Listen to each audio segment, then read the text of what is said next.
সোনামণিরা, তোমরাও যদি ফাতেমা ওমরের সাথে ইসলাম শিখতে চাও তাহলে এক্ষুনি আমাদের চ্যানেলটি সাবস্ক্রাইব করে দাও। রাদিয়া তার বন্ধুদের নিয়ে ল্যাপটপ আর ড্রেসের ক্যাটালগ নিয়ে উত্তেজনার সাথে বসে আছে। অন্যদিকে রাদিয়ার বড় ভাই রাশেদ ফোনের ডেকোরেটরের সাথে চড়া গলায় কথা বলছে।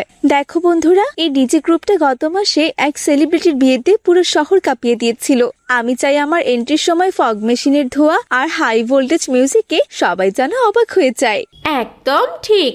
আর তোর বিয়ের লেহেঙ্গাটা 3 লাখের নিচে হলে কিন্তু একদমই মানাবে না। সবাই যেন অন্তত 1 মাস লেহেঙ্গা নিয়েই কথা বলে।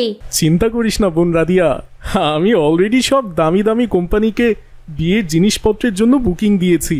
পুরো বাড়িতে এমন আলোকসজ্জা হবে যে 10 মাইল দূর থেকে মনে হবে এখানে কোনো রাজার বিয়ে হচ্ছে। খাবারের মেনুতে 30টা আইটেম থাকবে, কেউ যেন কোনো খুঁত ধরতে না পারে। কিন্তু ভাইয়া, আব্দুর রহমান মামা, আয়েশা মামি, ফাতেমা, ওমর ওরা তো আসবে বিয়েতে। ওরা তো সবসময় আবার পর্দা নিয়ে কথা বলে। আমার তো খুব ভয় হয় ওরা এসে আবার আমার বিয়ের সব আনন্দ মাটি না করে দেয়। আরে ধুর, ওনারা তো মানদাতা আমলের মানুষ। আজকালকার জামানার বিয়েতে এসব একটু আধটু আনন্দ না করলে কি চলে? ওদের ইনভাইট করেছি আত্মীয় হিসেবে, আসবে, খাবে আর চলে যাবে। আমাদের মডার্ন সেলিব্রেশনে কোনো বাধা আসতে দেব না। ঠিক বলেছ ভাইয়া, বিয়ে তো আর রোজ রোজ হয় না। এই একটা দিন একটু ধুমধাম আয়োজন না করলে বিয়ের স্মৃতি তো থাকবে না বলো। এদিকে আব্দুর রহমান ও আয়েশা ড্রয়িং রুমে বসে আছেন। এমন সময় ফাতেমা ও ওমর প্রবেশ করে। হাতে তাদের ছিল বিয়ের কার্ড, তাদের মুখে ছিল চিন্তার ছাপ। আব্বু, রাদিয়া আপুর বিয়ের কার্ড এসেছে, কিন্তু আমি শুনলাম রাশেদ ভাইয়া বিশাল সব গুনাহের আয়োজন করছে বিয়েতে। ডিজে পার্টি, নাচ গান, এমনকি মদেরও গুজব শোনা যাচ্ছে। আম্মু, আমি তো ভেবে পাচ্ছি না ওখানে গিয়ে আমরা কিভাবে পর্দা রক্ষা করব। ওরা কি জানে না যে বিয়ের মতো একটা পবিত্র ইবাদতের কাজ এভাবে শুরু করা কতটা ভয়ানক? রাদিয়া মেয়েটা ছোটবেলা থেকেই একটু দুনিয়ামুখী ফাতেমা, কিন্তু আমাদের কি উচিত না ওদেরকে একটু ইসলাম সম্পর্কে বোঝানো? অবশ্যই আমাদের উচিত। আল্লাহ তাআলা আমাদের নির্দেশ দিয়েছেন সৎ কাজের আদেশ দিতে আর অসৎ কাজে নিষেধ করতে। রাদিয়া আমাদের রক্তের সম্পর্কের আত্মীয়। যদি ওদের বিয়েটা আল্লাহর অবাধ্যতায় হয়ে যায় তবে সেই দাম্পত্যে কখনোই রহমত আসবে না। কিন্তু আব্বু, ওরা কি আমাদের কথা শুনবে? ওরা তো আমাদের ব্যাকডেটেড ভাববে। আমাদের কাজ হলো সুন্দরভাবে হক কথা পৌঁছে দেওয়া, বাকিটা আল্লাহর হাতে। আমরা বিয়ের দিন একটু আগেই যাব এবং সুযোগ বুঝে ওদের সাথে আলাপ করব। দোয়া করো যেন আল্লাহ ওদের হৃদয়গুলো খুলে দেন।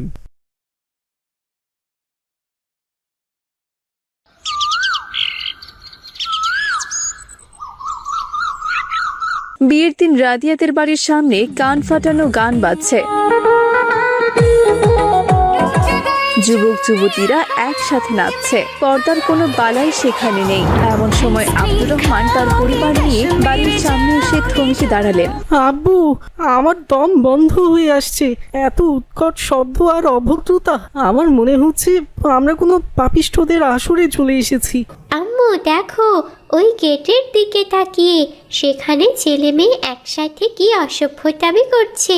তাই তো দেখছি। চলো ভেতরে চলো। এখানে বেশিক্ষণ থাকা মানে নিজের চোখের গুনাহ বাড়ানো। আমাদের দ্রুত রাদিয়ার কাছে পৌঁছাতে হবে।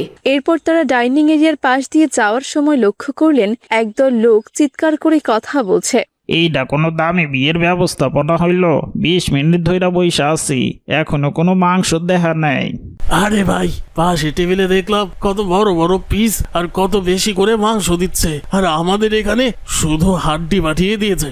এইসব লোক দেখানো আলোকসজ্জা করলেই কি দামি বিয়ে হয় নাকি? মেহমানদারির কোনো খবর নেই। লা হাওলা ওয়ালা কুওয়াতা ইল্লা বিল্লাহ। মানুষ বিয়েতে আনন্দের নামে শয়তানের কতটা দাসত্ব করতে পারে তা আজ না দেখলে বিশ্বাসই করা যেত না। এত টাকা বিয়েতে খরচ করেও দেখো মানুষের কোনো সন্তুষ্টি নেই, উল্টো গীবত আর হিংসা ছড়াচ্ছে। চলো দ্রুত ভেতরে চলো সবাই। এখানে বেশিক্ষণ থাকা মানে নিজের চোখের গুনাহ বাড়ানো আর মানুষের এই বিশ্রী আচরণ দেখা। আমাদের দ্রুত রাদিয়ার কাছে পৌঁছাতে হবে। এরপর তারা রাদিয়ার ঘরে চলে যায়। সেখানে গিয়ে দেখে রাদিয়া ভারী মেকআপ আর দামি গয়নায় ঢাকা। একদল ফটোগ্রাফার তাকে পোজ দিতে বলছে। ফাতেমা ও তার পরিবার সেখানে প্রবেশ করলে রাদিয়া বলে, আরে ফাতেমা, ওমর, মামা, মামি, আসুন, দেখুন তো আমার এই ড্রেসটা কত সুন্দর। 3 লাখ টাকা লেগেছে এটা তৈরি করতে। রাদিয়া মা দেখতে সুন্দর ঠিকই, কিন্তু মা এই যে পরপুরুষ ফটোগ্রাফাররা তোমার এত কাছে এসে ছবি তুলছে, তোমার ওড়নাটা বারবার সরিয়ে দিচ্ছে, এটা কি তুমি ঠিক করছো বলো? মামি, এটা তো প্রফেশনাল ফটোগ্রাফি, এখন সবাই এমন করে, না হলে সিনেমাটিক কোয়ালিটির ভিডিও আসবে না মামি। আরে আঙ্কেল, আপনারা চলে এসেছেন। এসব ছোটখাটো বিষয় নিয়ে প্লিজ মন খারাপ করবেন না। আজকে দিনটা আনন্দ করার দিন, আপনারাও আনন্দ করুন। রাশেদ বাবা, আনন্দ আর ইবাদতের মধ্যে ফারাক ভুলে যেও না। বিয়ে একটা ইবাদত, অথচ তোমরা এখানে অন্তত 8টি বড় হারাম কাজ করছো। তোমরা কি চাও না তোমাদের বোনের নতুন সংসারটা বরকতময় হোক? এমন কথা শুনে রাশেদ ও রাদিয়া হকচকিয়ে যায়। আশেপাশে আত্মীয় স্বজনরা কৌতূহল নিয়ে গোল হয়ে দাঁড়িয়ে আছে। মামা, 8টি হারাম কাজ বলছেন কেন? আমরা তো শুধু বিয়ের উৎসব করছি। শোনো বাবা, ইসলামের দৃষ্টিতে বিয়ের 8টি বড় গুনাহ হলো এখানে নারী পুরুষ একসাথে মিশে আছে, যা জিনার পথ প্রশস্ত করে। নবীজি সাল্লাল্লাহু আলাইহি ওয়াসাল্লাম পরপুরুষের দিকে তাকানোকেও চোখের জিনা বলেছেন। এই যে বাদ্যযন্ত্র তোমরা বাজাচ্ছ, হাদিসে এসেছে গান বাজনা অন্তরে মুনাফিকি তৈরি করে। এটা স্পষ্ট শয়তানের আওয়াজ। কনের রূপ লাবণ্য ক্যামেরায় বন্দি করে পরপুরুষের কাছে প্রদর্শন করা একটি কবিরা গুনাহ। রাদিয়ার একটা ড্রেসের টাকায় 10টা এতিম মেয়ের বিয়ে দেওয়া যেত। আল্লাহ বলেছেন, অপচয়কারী শয়তানের ভাই। উফ, রাদিয়া আপু, একবার কল্পনা করো তো, কবরে কি তোমার এই দামি লেহেঙ্গা বা ডিজে পার্টি আমাদের বাঁচাতে পারবে? মামা, তবে কি বিয়েতে সুন্দর করে সাজাটাও গুনাহের কাজ? না মা, সুন্দর করে সাজা গুনাহ না, তবে সেই সাজ শুধুমাত্র তোমার স্বামীর জন্য হতে হবে। ঘরের মাহারামদের জন্য, বাইরের পরপুরুষদের দেখানোর জন্য সাজা হলো জাহেলিয়াতের যুগের রীতি। আরও আছে রাদিয়া আপু, যে ভুলগুলো আমরা বিয়েতে অজান্তেই করি। ভাইয়া, আপনারা কনেপক্ষের ওপর যে দামি গিফটের লিস্ট চাপিয়ে দিয়েছেন, সেটা ইসলামে স্পষ্ট হারাম ও জুলুম। গায়ে হলুদের অনেক রীতি তোমরা অন্য ধর্ম থেকে এনেছো। যে ব্যক্তি অন্য জাতির সাদৃশ্য অবলম্বন করবে, সে তাদেরই দলভুক্ত হবে। মাগরিবের আজান হয়ে গেল, এশার সময় হতে চলল, অথচ সাজ নষ্ট হবে বলে কেউ নামাজের কথা ভাবলে না। আল্লাহর হুকুমের চেয়ে কি মেকআপ বড়? আধুনিকতার নামে এখানে যা হচ্ছে তা আমাদের সমাজকে ধ্বংস করে দিচ্ছে। এদিকে রাশেদদের আমন্ত্রিত বিয়ে পড়ানোর হুজুর তখন সেখানে চলে আসে। এসব গুরুত্বপূর্ণ ইসলামিক আলোচনা শুনে হুজুরও কাছে এগিয়ে আসেন আর বলেন, আব্দুর রহমান সাহেব যা বলেছেন তার প্রতিটি বর্ণ সত্য। বাবা রাশেদ, মা রাদিয়া, কোরআনে এসেছে আল্লাহর অবাধ্য হয়ে তোমরা দুনিয়ার জীবনকে প্রাধান্য দিও না। বিয়ের মতো ইবাদত কাজ যদি শয়তানের খুশি মতো শুরু হয়, তবে স্বামী স্ত্রীর মধ্যে কখনোই আল্লাহর রহমত আসবে না। হুজুর, আমি তো ভেবেছিলাম সবাইকে আনন্দ দিতে পারলেই বুঝি সোয়াব হবে। মানুষের আনন্দ যদি আল্লাহর অসন্তুষ্টিতে হয়, তবে তা সওয়াব নয়, বরং আযাবের কারণ হয়। ইসলামী বিয়ে হবে প্রশান্তির, যেখানে আত্মীয়তার মিলন মেলা হবে পর্দার সাথে, মেয়ের জন্য মহর আদায় হবে সম্মানের সাথে, আর খাবার হবে পরিমিত ও হালাল। হুজুরের এমন কথায় তখন পুরো ঘরে এক ধরনের নীরবতা নেমে আসে। রাদিয়া তার গয়নাগুলোর দিকে তাকায়। এখন এই দামি গহনাগুলো তার কাছে বোঝা মনে হচ্ছে। ভাইয়া, আমি খুব বড় ভুল করেছি। আমি শুধু লোক দেখানো আধুনিকতা চেয়েছিলাম, কিন্তু এখন আমার খুব ভয় করছে ভাইয়া। যদি এই গুনাহের কারণে আমার ভবিষ্যৎ জীবনে অশান্তি আসে, আমি কি করব মামা? মামা, আমি তো বিয়ের জন্য অনেক জিনিসপত্র বুকিং দিয়ে ফেলেছি, টাকাও দিয়ে দিয়েছি অনেক। এখন এগুলো বন্ধ করলে লোকে কি বলবে? লোকে কি বলবে তার চেয়ে আল্লাহ কি বলবেন সেটা ভাবো বাবা।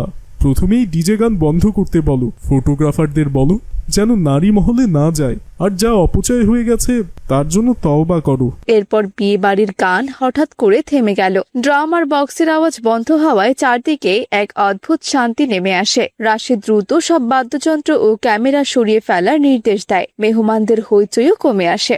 বন্ধুগণ এবং আত্মীয় স্বজনরা, আমরা আমাদের ভুল বুঝতে পেরেছি। আজকের অনুষ্ঠানে আর কোনো গান বাজনা বা হারাম আয়োজন হবে না। আমরা আল্লাহর কাছে ক্ষমা চাচ্ছি। এখন এশার নামাজের সময়। আমরা সবাই জামাতে নামাজ পড়ব এবং এরপর সুন্নাহ অনুযায়ী বিয়ের মূল কাজ সম্পূর্ণ হবে ইনশাআল্লাহ। এরপর সবাই অজু করে কাতারবন্দি হয়ে দাঁড়িয়ে যায়। হুজুর ইমামতি করছেন। নামাজ শেষে প্যান্ডেলে এক পবিত্র পরিবেশ তৈরি হয়। হুজুর বিয়ের মজলিসে বসেন। রাদিয়া পর্দার আড়ালে তার বাবার পাশে বসে আছে।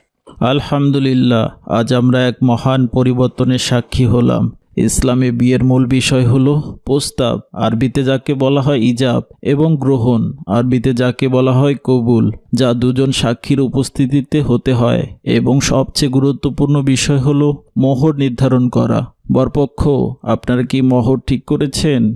জি হুজুর, আমরা নগদ মোহর দেওয়ার সিদ্ধান্ত নিয়েছি। কোনো যৌতুক বা উপঢকন নয়, বরং কনের প্রাপ্য সম্মান আমরা এখনই বুঝিয়ে দিব।